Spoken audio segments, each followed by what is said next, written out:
টাকা পয়সা অভাব নাই, কিন্তু এসালাম গ্রুপ যদি কোনো কারণে বিজনেস থেকে ওয়ার্ক আউট করে অথবা যা দেওয়ার নারা আছে সেটাও করলো না, বিজনেসও মুভ করলো না, বিজনেস আর বাড়াইলো না, তাতে কি হবে? কারণ এসালাম গ্রুপ সহ আরো 10টা গ্রুপ যদি এইভাবে বাংলাদেশ থেকে তারা ডিসঅ্যাপিয়ার হয়ে যায় বা সারেন্ডার করে, এখন কোন পর্যায়ে গিয়ে বা কোন পরিস্থিতিতে গিয়ে তারা ফরগিভ পাইলো বা ফরগিভ করতেছে, নিশ্চয়ই সেখানে একটা দেন দরবার আছে, নিশ্চয়ই সেখানে একটা কমিটমেন্ট আছে। এই গ্লোবালাইজেশনের যুগে টাকা এবং অর্থ অথবা ডলার এটা এক দেশ থেকে আরেক দেশে যাবে, সেটা যদি কোনো কাজে ব্যবহৃত হয় বা বিজনেস বা কোনো বিষয়ে ওই টাকাগুলি ইউজ হয়, তাহলে এটার একটা ডেভেলপমেন্ট আছে। তো কোনো কিছু না, এটাকে কিছু লোক চুরি করবে, আবার কিছু লোক কাজে লাগাবে এবং ইন্ডাস্ট্রি কলকারখানা করবে। বাংলাদেশ বর্তমানে যে পরিস্থিতিতে সমস্ত বিষয়গুলোই মিডিয়ার কারণে হোক, আপনার ডিজিটাল মিডিয়া অথবা প্রিন্ট মিডিয়া অথবা মানুষের রাজনৈতিক সচেতনতার কারণে আমরা সব বিষয়গুলি চিন্তা করতে পারি এবং জনসাধারণ চিন্তা করে। এটা খুবই ভালো দিক বাংলাদেশের প্রেক্ষাপটে।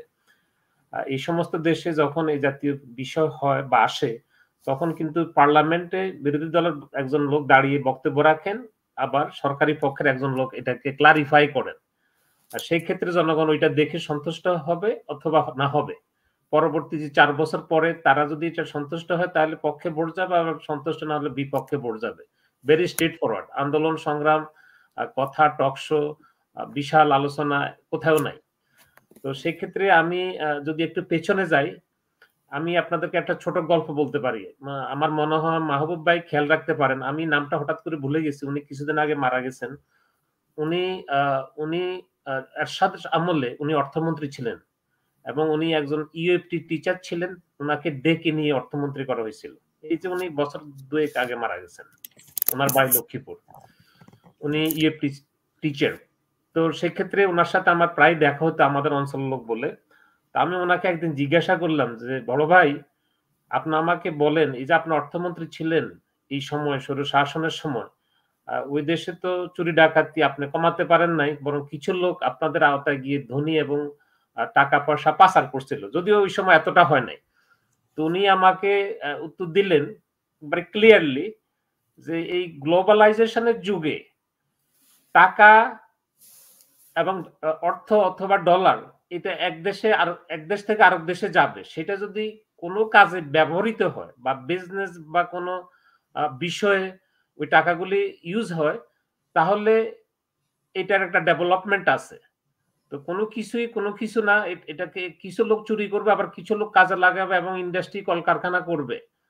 তখন সে আমাকে একটা উদাহরণ দিল যে, এখানে যে সমস্ত বড়, বড় চেইন স্টোর গুলো আপনারা দেখেন বা ব্যাংকগুলি, এরাও কিন্তু রাতারাতি অনেক ধনী হতেছে। এবং হয়ে তারা কি করে? মানুষ হয়তো কষ্ট পায় বা মানুষের থেকে সুদ বেশি নেয়। কিন্তু পরবর্তীতে তারা আরেকটা ব্রাঞ্চ খোলে। সেখানে আরো কিছু লোক চাকরি পায়। মানে অর্থনীতি যে উনি আমাকে বুঝাতে চেষ্টা করল, পোলারাইজেশন টা এইভাবে হয় অনেক সময়। তো সেক্ষেত্রে এটা নিয়ে খুব ওরি হওয়ার কিছু নাই। টাকা তো কেউ নিয়ে পুড়ি ফেলায় না বা এটার মাটির নিচে লুকায় রাখে না। যদি they can do something to better option, then it will be mobilize the society, economy and development. তো আমি উনারে আর উত্তর দিতে পারলাম না। কারণ আমার আসলে উনাকে উত্তর দেওয়ার মতো যে অর্থনীতির যে নলেজ বা বাংলাদেশের যে মানে ইনার সাইডে যে সমস্ত জিনিস হচ্ছিল, তা আমি উনাকে আর বিব্রত করি নাই, আমি নিজেও হই নাই। তো আমি যেটা মনে করি যে বাংলাদেশের আ আপনাকে যদি আমি বলি, আমাদের জননেত্রী শেখ হাসিনা প্রায়র যে উনি ক্ষমতা আসার আগে কানাডা আসছিলেন ১/১১ র পরে। তো উনাকে এরকম প্রশ্ন করা হয়েছে। অনেকে উনাকে সরাসরি প্রশ্ন করছে দেশের এই অবস্থা। তো উনি বলছে যে, "আপনারা আমাকে ক্ষমতায় নেওয়ার চেষ্টা করেন এবং আমরা গণতান্ত্রিক দল, মুক্তিযুদ্ধের সপক্ষের শক্তি, এই সমস্ত কিছু আমরা দূরীভূতি করব।" আত্মবিশ্বাসের সাথে বলছে। তার পরবর্তীতে উনারা ক্ষমতা আসলেন ২০০৮ পর উনি আরো ১ বার কি ২ বার আসছেন। আমি সেখানেও ছিলাম। তো উনাকে প্রশ্ন করছে যে, "দুর্নীতি যদি আপনি না থামাতে পারেন, তাহলে তো আপনার যে কথা আগে দিছিলেন বা এখন যা হচ্ছে এটা তো গ্রহণযোগ্য না।" সরাসরি বলছে। উনি বলছে তো আমি তো এই বিষয়ে জিরো টলারেন্স এবং বাংলাদেশে কোনো দুর্নীতি হবে না, হতে দেওয়া যাবে না। ক্লিয়ারলি বলছেন। Toronto convention centre. I was present there. আমার মনে হয় আমি 2nd সারিতে বসা ছিলাম।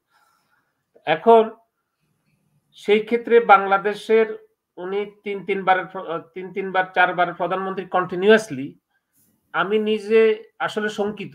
উনাকে নিয়ে আমি শঙ্কিত না। আমার উনার ভিশন এন্ড ভিউ দেখে আমার মনে হচ্ছে যে উনি বঙ্গবন্ধুর কন্যা হিসাবে দেশের যেই লক্ষ্য সোনার বাংলা গড়ার, সেক্ষেত্রে উনার কোনো কৃপণতা নাই, কোনো ভেজাল নাই। কিন্তু উনি দেশ চালাতে গিয়ে যেই কয়জন মানুষ বিভিন্ন মন্ত্রণালয়ে রাখছেন, আসেন আপনার অর্থ মন্ত্রণালয় বা এই যে আমাদের দুর্নীতিবাজ যারা, তাদেরকে সেই মন্ত্রণালয়ের লোকগুলি মানে বহাল তবিয়তে মিনিস্টার আছেন, উনারা কেন দায়-দায়িত্ব নিয়ে, আমি বলব না উনাদেরকে পদত্যাগ করার জন্য। উনারা অন্তত বলতে পারে যে এই জিনিসগুলো আমরা কন্ট্রোল করতে কেন পারতেছি না। আপনি তা বলবেন না হচ্ছে কেন না। পদত্যাগ করার জন্য? সেই ক্ষেত্রে পদত্যাগ করার জন্য বলবেন। উনাদের যদি এই ব্যর্থ হয় এই তাহলে যে তো পদত্যাগ করবেন। অমানবিকতা বা এই যে এই যে একটা দলকে বা একটা নির্বাহী প্রধানকে বারবার বিব্রত করতেছে, এটা কেন আমি সেটা বলতে পারবো না। তবে এই দেশ হইলে বা আপনার দেশ হইলে হয়তো উনি নিজে স্বইচ্ছায় অথবা ভিতরের ইচ্ছায় উনাকে হয়তো বদলি করা হতো অথবা উনি রিজাইন করত। কিন্তু আজকে বাংলাদেশে যে পরিস্থিতি হচ্ছে, এটা অত্যন্ত মর্মাহত। আমরা যারা এমনকি দেশে এবং প্রধানমন্ত্রীও বিদেশে থাকি, পদত্যাগ করতো। আপনি যে দেশে আছেন, আমি যে দেশে আছি, প্রধানমন্ত্রীও হয়তো পদত্যাগ করতেন। বিভিন্ন মন্ত্রীরাও পদত্যাগ করতেন। প্রধানমন্ত্রী পদত্যাগ ব্যর্থতায়। করত, এটা এটা একটু এক্সেপশন। এটার জন্য আরো অনেকগুলি প্রোস এন্ড কনস এবং আপস এন্ড ডাউনস দরকার। কিন্তু যারা সরাসরি দায়িত্বে আছেন, আমি সেটা বলতেছি। যারা সরাসরি আপনার যার নেতৃত্বে ওই ডিপার্টমেন্টটা বা ওইটা চলতেছে, সেই ক্ষেত্রে তারা কেন দায়-দায়িত্ব কিছুটা বহন করে না এবং এ নিয়ে বিব্রত হয় না বা লজ্জিত হয় না, সেটা একটা প্রশ্ন সাপেক্ষ। আমি কাউকে এখানে ছোট বড় করার কথা বলতেছি না। আমি একজন দেশপ্রেমিক হিসাবে এটা আমার মনে হয়। সেটা যেই দলের হোক, যেই দলেই ক্ষমতা থাকুক। তো এই বিষয়ে আমার মনে হচ্ছে যে নিশ্চয়ই আ মানে ধীরে, ধীরে আমরা সে এগু এ এ এগুচ্ছি। এটা আমার মনে হচ্ছে। আর আপনি যেটা বলতে চাইতেছেন যে আ যে যে টাকাগুলি এক্সকিউজ করে দিছে বা ফরগিভ করছে। honestly স্পিকিং বাংলাদেশের যদি আমি আরেকটা এক্সাম্পল দেই হাসিনা আপা আপনাকে। আমার একজন ঘনিষ্ঠ আত্মীয় এখানে সিআরএ তে চাকরি করে, কানাডা রেভিনিউ এজেন্সিতে। এবং আমি তাকে জিজ্ঞাসা করলাম, "তোমার দায়িত্ব কি?" তখন সে বলল, "ধরেন ভাইয়া এখানে অনেকেই আমরা যারা চাকরি করি ছোট, ছোট বা আমরা যারা সাধারণ মানুষ কর্মজীবী, তারা কিন্তু ট্যাক্স ফাঁকি দিতে পারে না। কিন্তু এখানে বড়, বড় যে সমস্ত পার্টিগুলি আছে, বিজনেস পার্টি, ওরা কিন্তু মিলিয়ন, মিলিয়ন ডলার ট্যাক্স দিচ্ছে না।" I was surprised। কথা বুঝছেন মাহমুদ ভাই? আমার সারপ্রাইজ এটা কিভাবে সম্ভব? তখন সে বলল যে, "দেখেন আপনাদের থেকে যে সমস্ত ট্যাক্স গুলি বিভিন্ন বিজনেস প্রতিষ্ঠান কালেকশন করে, এটা কিন্তু সরাসরি গভর্নমেন্ট ফান্ডে যায় না। এরা তাদের কাছে একটা হিসাব থাকে। বছরের শেষে তারা ওই টাকাটা জমা দেন না অনেকেই ডিসঅনেস্টলি। তখন দেখা গেল যে ৩ মিলিয়ন, ৪ মিলিয়ন, ৫ মিলিয়ন, ১০ মিলিয়ন এরকম অনেক টাকা পাওয়া। তো আমি বললাম, "তোমরা এটা কিভাবে রিকভারি করো?" বলল যে, "আমাদের ডিরেকশন থাকে এটা অন দ্য রেকর্ড যে তোমরা তাদের সাথে কথা বলবে এমনভাবে বলবা যেন তারা হার্ট না হয়। কোনভাবেই তাদেরকে উত্ত্যক্ত এবং করা যাবে না। কারণ তারা যদি এটা বিজনেসটা বন্ধ করে দেয় তাহলে আমাদের রাষ্ট্রের যে সমস্যা সেটা আবার দেখা দিবে। Let them run their business but by this time one or the other way recover the money from them." এটা বা ওইটা বিভিন্ন তাদের তখন বিভিন্ন রকমের অ্যাসাইনমেন্ট আছে কিভাবে কথা বলবে। এখন একটা দেশ রান করার জন্য বিহাইন্ড দ্য সিন কিচেন টেবলে কিন্তু অনেকগুলি বিষয় থাকে। যেই বিষয়গুলি রাষ্ট্র নির্ধারণ করে যে কিভাবে আমাদের রাষ্ট্রের জিডিপি ঠিক থাকবে, অর্থনীতি ঠিক থাকবে, ব্যবসা-বাণিজ্য ঠিক থাকবে, ব্যবসা-বাণিজ্যের লোকদেরকে এনকারেজ করা যাবে। তাদেরকে কখনো আপনার নার্ভাস করা যাবে না। তাদেরকে কখনো বিজনেস বহির্ভূত করা যাবে না। দরকার হলে তাদেরকে ভর্তুকি দিয়ে বিজনেসে রাখতে হয়। এখানে দেখেন জিএম বন্ধ হইতে হওয়ার উপক্রম হয়েছিল। তারপরে কয়েক বিলিয়ন ডলার দিয়ে তাদেরকে সারভাইভ করানো হইছে। এখানে আমি একটা কোম্পানিতে চাকরি করতাম। তারা অলমোস্ট গোইং টু ক্লোজ ২০০৮ সালে। এখন তাদেরকে মানে আবার বড় চেষ্টা বাংলাদেশে করছে। হয়েছে সবাই এখন এই ডাকাতি করবে, ক্ষেত্রে কিন্তু তাদেরকে কিছু বলা যাবে না। তাদেরকে মন খারাপ করানো যাবে না। তাদেরকে আরো মন খারাপ না। তাদেরকে মন খারাপ না। তাদেরকে যদি আপনি কোনভাবে ডিস্টার্ব করেন, দেখা গেল যে তারা বিজনেস ও করবে না, টাকাও দিবে না, তারা উধাও হয়ে যাবে। সারেন্ডার এজন্য করে আমরা দিবে। তাদেরকে দ্যাট সুযোগ মিনস দিব। থাউজেন্ডস অফ টাকা পিপল পাচার তারা করে ফেলার আনএমপ্লয়েড হয়ে সুযোগ দিব। যাবে। তো মিলন সেই ভাই? ক্ষেত্রে এখানে একটা চেক এন্ড ব্যালেন্স এর বিষয় আছে। সেই বিষয়টা যদি এটা ফরগিভ করার পরে যদি তারা বিজনেসে সারভাইভ করতে পারে এবং আরো ৫,০০০ কর্মজীবীকে ওখানে আনতে পারে বা তাদেরকে পর্যায়ক্রমে সেই টাকার রিকভারি করতে পারে, সেটা তাদের অ্যাসাইনমেন্ট এ কিরকম আপনি করে কি করছে মনে করেন ওখানে। ইসলাম গ্রুপ সহ যেসব গ্রুপ আছে এদের টাকা পয়সার অভাব?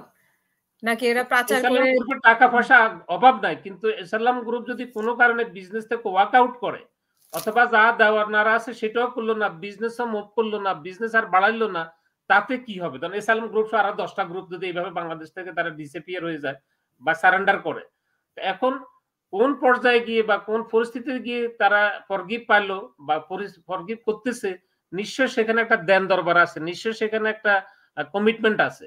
এখন সেই কমিটমেন্ট আমি আর আপনি যেহেতু আমরা অবস্থার বাহিরে, যদি সেটা করার প্রেক্ষিতে দেশের এবং জনগণের ক্ষতি সাধিত হয়, সেটা হবে অত্যন্ত দুঃখজনক। আর সেটা করার কারণে যদি তারা সারভাইভ করে আরো আরো ৫০,০০০ লোকের কাজে নিয়োগ করতে পারে, বা তারা যদি বিজনেসে টিকে থাকে, বা বাংলাদেশের অর্থনীতি উন্নয়নের দিকে নেওয়ার চেষ্টা করে, বা বর্তমান সরকারের যে সমস্ত মানে প্ল্যান সেটার সাথে তারা কন্ট্রিবিউট করে, তাহলে অবভিয়াসলি আমাদের দেখার বিষয় আছে এখানে।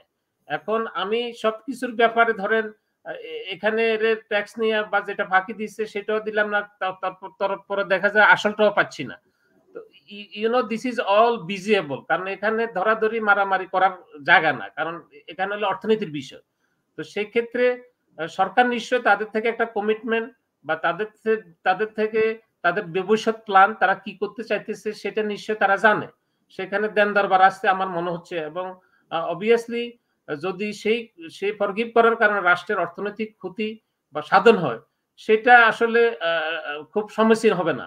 কিন্তু এটা ফরগিভ করার কারণে যদি অন্যভাবে কোনো উন্নয়নমূলক কর্মকাণ্ডে তারা জড়িত হয় এবং তারা বিজনেসে টিকে থাকে, সেটা হয়তো আমাদের দেশের জন্য এবং আমাদের মানুষের জন্য ভালো হবে। Thank you.